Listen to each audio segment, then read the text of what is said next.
baby nyo? Nag-alala nga itong si Leslie matapos nga niya mabalitaan na may lumubog na barko.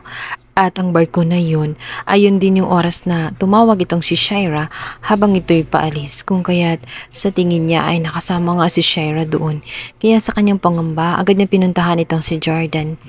Agad niya yung pinaalam. Nagalit si Jordan, maaring mapahama kasi ang kanyang mag-ina sa buong akala niya na anak nga niya ito ang si Jordan Jr. At dito ngay sasabihin niya kay Leslie kung bakit niya nilihim.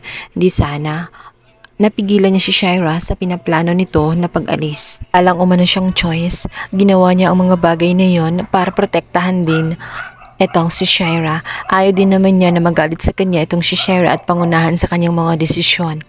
Sa kabilang banda, nag-away naman itong si Jeff at itong si Jordan. Sinabi nito na iinis siya dito kay Jeff. Kung alam pala din niya ay bakit hindi sinabi agad sa kanya kung kaya't inis na inis siya sa kanyang kapatid. At sinabi nito na hindi niya kailangan ng tulong nitong si Jeff. Umalis agad itong si Jordan upang hanapin nga at puntahan ang barko na lumubog. Hinanap niya ng gusto itong si Shaira. Samantala, naiwan naman itong si Leslie at ito ngang si Jeff. Dito nga ay sinabihan niya itong si Jeff kung wala ba siyang gagawing hakbang at hindi ba siya tutulong sa paghahanap nga dito sa kanyang best friend na si Shaira. Hayaan ba daw niya na may mangyari kay Jordan Jr. Subalit paano nga daw tutulong itong si Jeff kung ang kapatid niyang si Jordan ay galit na galit sa kanya at ayaw nga ng tulong niya.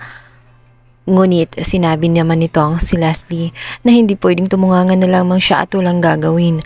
Hayaan ba niya na may mangyaring hindi maganda sa kanyang anak na si Jordan? Nalabigla itong si Jeff at kinumpronta niya itong si Leslie kung totoo ba ang kanyang sinabi na anak niya si Jordan.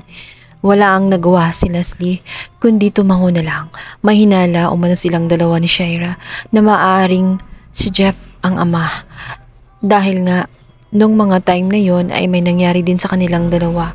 Kaya posibleng si Jeff nga ang ama ni Jordan Jr. at hindi si Jordan. Kaya naman agad-agad na kumilos itong si Jeff matapos niyang matuklasan ang katotohanan. At sa daanan pa lang ay galit na galit siya kay Leslie kung bakit inilihim sa kanya ang lahat-lahat. Kaya pala ang bata ay sobrang lapit sa kanya. At magaan na magaan ang loob niya sa bata.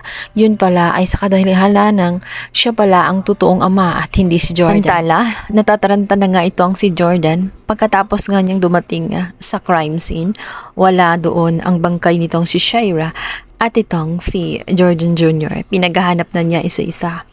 Nagtanong na rin siya sa mga Coast Guard. At dito nga ipinakita sa kanya na mayroon umano na unang batch na tagpuang mag-ina. Kaya naman na posibleng yun kaya si Shaira at itong si Jordan Jr. Kaya naman agad-agad tinignan ni Jordan. Maya pa nga ay biglang darating na nga itong si Leslie at itong si Jeff. Galit na galit si Jordan sa presensya nga nitong si Jeff. Sinabi nito kung anong ginagawa niya doon at bakit siya naroroon. Hindi niya kailangan ng tulong ni Jeff. Subalit nag-insist na nga itong si Jeff. Hindi siya pwedeng umalis sa crime scene sapagkat meron umano siyang karapatan para mag-stay doon.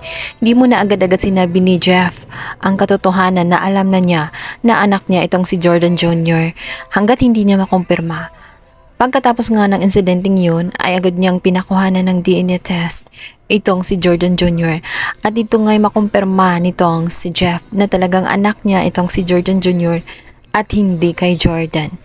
Pinalabas lamang ni Shaira ang lahat na kay Jordan ito sapagkat gusto niyang manatili sa kanya itong si Jordan at ito lang yung paraan para mag-stay at piliin siya ni Jordan. Ang anak niya ay ginamit niya laban kay Jordan.